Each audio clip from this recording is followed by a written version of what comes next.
మిథున రాశి. మిథున రాశి వాటిని కనుక చూసినట్టయితే 14 ఆదాయం, 2 ఖర్చు, 4 రాజపూజ్యం, 3 అవమానం. రాజపూజ్య అవమానాలు కానీ తర్వాతకు ఆదాయ వ్యయాలు కానీ వీళ్ళకి చాలా మంచి శుభప్రదమైనవిగా కనిపిస్తూ ఉన్నాయి.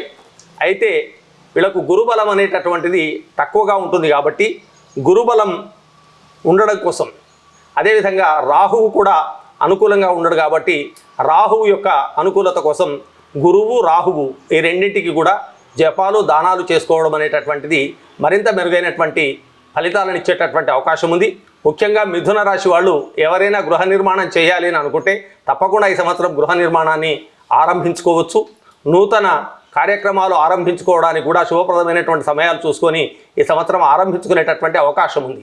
ఎందుకంటే గురువు జన్మరాశిలో ఉన్నప్పటికీ కూడా గురువు కీడు చేయడు కాబట్టి గురువు యొక్క అనుగ్రహాన్ని పొంది గురువులను కానీ పెద్దలను కానీ వాళ్ళ ఆశీస్సులు పొంది మీరు ఈ కార్యక్రమాలు ప్రారంభించుకున్నట్టయితే మీకు మంచి ఫలితాలు వచ్చేటటువంటి అవకాశం ఉన్నది.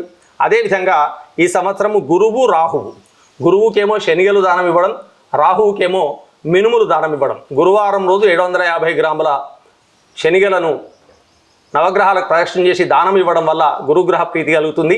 అదేవిధంగా శనివారం రోజు 750 గ్రాముల మినుములు నవగ్రహాలకు ప్రదక్షిణ చేసి ఇవ్వడం వల్ల రాహుగ్రహం యొక్క ప్రీతి కూడా కలుగుతుంది. రాహుగ్రహం యొక్క సంపూర్ణమైనటువంటి అనుగ్రహం పొందడం కోసం దుర్గా అష్టోత్తర శతనామాలను పారాయణం చేయడం వల్ల వీరికి శుభప్రదమైనటువంటి ఫలితాలు కలుగుతాయి.